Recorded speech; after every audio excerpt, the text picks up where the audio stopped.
बकरा ईद कुर्बानी की ईद है और इस ईद पर गोश्त गोश्त गोश्त की बहुत ज़्यादा डिशेस बनती हैं। तो कबाब भी ज़रूर बनने चाहिए। और क्या आपने इस ईद पर कबाब बनाए, और अगर बनाए तो किस तरह के बनाए, प्लीज़ कमेंट ज़रूर कीजिए। और मैंने बनाए बीफ के साथ शामी कबाब, बहुत ही मज़ेदार रेसिपी है। बिस्मिल्लाहिर्रहमानिर्रहीम, अस्सलाम वालेकुम वरहमतुल्लाहि वबरकातुहू। कैसे हैं जी आप सब? अल्लाह ताला आप सबको हमेशा खुश रखे। तो जनाब, सबसे पहले चैनल को सब्सक्राइब कर लीजिए, वीडियो अगर पसंद आए तो लाइक कीजिए, अपने दोस्तों और अजीज़ों में शेयर कीजिए। आप सबका बेहद शुक्रिया। चलते हैं रेसिपी की जानिब। तो यहाँ पर मैंने 700 ग्राम बीफ ले लिया, उसके अंदर एक प्याज काट के स्लाइस करके और लहसुन और अदरक पिसा हुआ मैंने वो इसके अंदर डाल दिया है। मसाला ताज़ा पीसें तो बहुत ज़्यादा बेहतर है, खुशबू बहुत ज़्यादा बढ़ जाती है, जायका भी बहुत ज़्यादा बढ़ जाता है।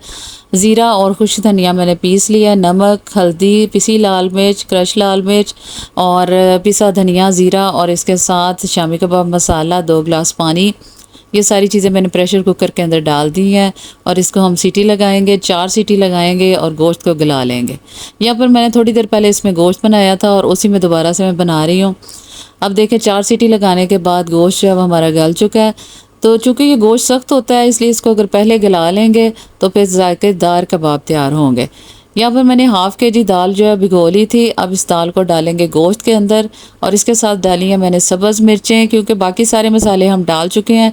तो ये दोनों चीज़ें डाल दी हैं, 1 गिलास पानी और डाल दी है और बस 3 सीटी मैं लगाऊंगी। और देखें माशाल्लाह से 3 सीटी जो है हमारी लग चुकी हैं। और ये देखें जी, कबाब का मसाला ज़बरदस्त हमारे सामने आ गया।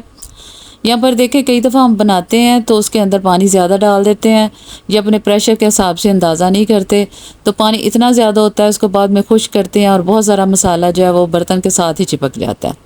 और ये देखें, मेरा मसाला जो है बिल्कुल खुश्क है, बिल्कुल बर्तन के साथ नहीं चिपका। यहाँ पर मैंने थोड़ा सा गरम मसाला, सब्ज़ धनिया डाल दिया है और अब इसको मैं दौरी डंडे के अंदर पीस लूँगी। चॉपर में पीसने के बजाय मैं इसके अंदर इसके पीस लेती हूँ और इस तरह जायका इसका बहुत अच्छा बनता है, बड़ा ही शानदार सा टेक्स्चर इसका बनता है। यहाँ पर मैंने सारा मसाला पीस के उसके कबाब तैयार कर लिए हैं, टमाटर काट लिए हैं और इसके साथ खीरा काट लिया है। एक अंडा जो है उसके अंदर नमक और मिर्च डाल के उसको अच्छी तरह से फेंट लिया है और एक ब्रेड जिसके साथ बहुत ही मज़ेदार से सैंडविच बनने वाले हैं। यहाँ पर मैं सब्ज़ धनिया, पुदीने और सब्ज़ मिर्च को पीस रही हूँ। इसके साथ दही और पुदीने की ज़बरदस्त सी चटनी बनेगी जो हम सैंडविच के अंदर इस्तेमाल करेंगे। ताज़ा जब हम पीसते हैं तो उसका जायका और रंगत जो है बहुत ही मज़ेदार होती है। देखें, देखने में भी बहुत मज़ेदार लग रही है, खुशबू भी बहुत लाजवाब है। अब अंडा लगाकर मैंने तवे के ऊपर डाल दिया जी कबाब सारे हम फ्राई कर लेंगे। और कबाब का साइज़ मैंने काफ़ी बड़ा बनाया था ताकि जब हम स्लाइस के ऊपर लगाएं तो अच्छी खासी मिकदार में मसाला जो है कबाब का वो हमें सैंडविच के अंदर मिले। सैंडविच के ऊपर मैंने कबाब को अच्छी तरह से फैला दिया और इसके ऊपर डाल दिया मैंने पुदीने की चटनी जो अभी मैंने तैयार की थी और इसको अच्छी तरह से फैला देना है। भाई आजकल तो बच्चों के साथ साथ बड़े भी ये चीज़ें बहुत ज़्यादा शौक से खाते हैं। अगर किसी को केचप पसंद है तो वो इस चटनी के बजाय केचप भी लगा सकते हैं। अब मैंने टमाटर के कतले और प्याज और इसके साथ खीरा इसके ऊपर सेट कर दिया। सुबह के नाश्ते में बच्चों को, लंच में दे सकते हैं, शाम की चाय पे बच्चों को, बड़ों को, सबको दे सकते हैं। और ये हेल्दी चीज़ है, घर पे बनाएं, साफ़ सुथरी और बहुत ही मज़ेदार, आप अपने हाथों से खुद बना सकते हैं।